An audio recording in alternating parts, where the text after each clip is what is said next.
मिली कामयाबी तो रिश्ते भूल गए वो, जैसे तारों को जमी का एहसास न रहा। दिल में दर्द, आंखों में आंसू और होठों पे झूठी मुस्कान के साथ यादों के अनगिनत किस्से लेकर एसपी ऑफिस पर पहुंचे गुलशन कुमार। शायद शायरी की इन्हीं दो लाइनों के माध्यम से अपने दर्द भरे रिश्ते की दास्तां को सुनाने और बताने की कोशिश कर रहा है। गुलशन ने बताया कि 2016 में जिस लड़की से उसने प्रेम किया और कोर्ट मैरिज कर उसे अपनी पत्नी बनाया, आज वही पत्नी बेवफाई की सारी हदें पार कर रही है। गुलशन ने बताया कि उसने अपनी पत्नी को अपने ही परिवार से लड़ झगड़ कर घर की बंदिशों से दूर रखते हुए चारदीवारी से बाहर निकालकर पढ़ने लिखने की आज़ादी दी। उसके सपनों की उड़ान को पूरा करने के लिए जी तोड़ मेहनत मशक्क़त की। आज वही उसकी पत्नी जब कामयाबी की राह पर चलते हुए उत्तर प्रदेश पुलिस में सब इंस्पेक्टर बन गई, तो उसने सबसे पहली एफआईआर उसी के नाम दर्ज करा दी। आरोप भी ऐसा लगाया जिसे सुनकर और जानकर हर कोई हैरान है।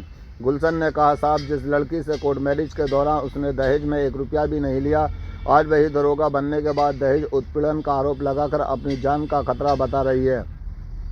लड़के के माता पिता और नंदोई के द्वारा उसको प्रताड़ित किया जाना बता रही है। दरअसल पूरा मामला उत्तर प्रदेश के हापुड़ जिले का है। यहाँ के पलकुआ नगर कोतवाली क्षेत्र के ग्राम पूठा में रहने वाले गुलशन कुमार की शादी 2 दिसंबर 2022 को नगर कोतवाली क्षेत्र के मोहल्ला गणेशपुरा में रहने वाली पायल रानी से हुई थी। गुलशन ने बताया कि पायल से उसकी पहली मुलाकात वर्ष 2016 में हुई थी। दोनों एक दूसरे को बहुत अच्छी तरह से जानने पहचानने लगे थे। 2021 में उसने पायल के साथ कोर्ट मैरिज कर ली और उसके बाद 2022 में सामाजिक रीति रिवाज के साथ शादी करा ली। गुलशन ने बताया कि शादी में पायल ने उससे किसी तरह का कोई दहेज आदि नहीं लिया, बल्कि उसने अपनी खुद की मेहनत की कमाई से पायल को पढ़ा लिखाकर सब इंस्पेक्टर बनाने में मदद की। 2023 में पायल का सिलेक्शन उत्तर प्रदेश पुलिस में सब इंस्पेक्टर के पद पर हो गया और ट्रेनिंग के बाद उसकी तैनाती बरेली में हो गई। गुलशन ने बताया कि सब इंस्पेक्टर बनने के बाद पायल के तेवर धीरे धीरे बदलने शुरू हो गए। इंस्पेक्टर बनने के बाद पहले वह घर भी आती थी, फिर वह खुद उससे मिलने के लिए बरेली जाता था, लेकिन अब पायल न घर तो आना दूर, उससे मिलना भी बंद कर दिया।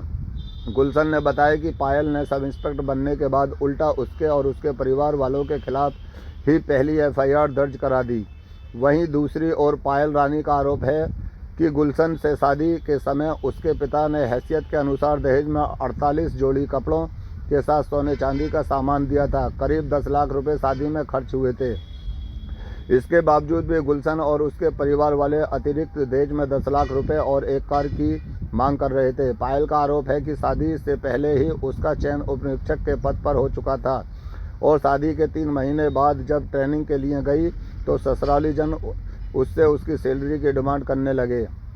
पति गुलशन व ससुराली जन उस पर 10 लाख रुपए लेन देन का दबाव बनाने लगे, जिस पर उसने अपने पति गुलशन को 10 लाख रुपए का लोन भी निकाल कर दिया, लेकिन इसके बाद भी वह उसकी सैलरी की डिमांड करते रहे। पायल का आरोप है कि जब उसने सैलरी देने से मना किया तो गुलशन ने उसके कमरे पर आकर न सिर्फ गाली गलौज की बल्कि मारपीट तक की। ससुराल जाने पर गुलशन और उसके परिजन उसके साथ मारपीट करने लगे, चेहरे पर तेजाब डालकर जलाने और जान से मारने की धमकी दे रहे थे। गुलशन उसे बार बार चरित्रहीन की धमकी दे रहा है, जिससे उसकी नौकरी भी चली जाएगी। इसी से परेशान होकर पायल ने गुलशन और उसके माता पिता व ननद नंदोई के खिलाफ एफआईआर दर्ज कराई।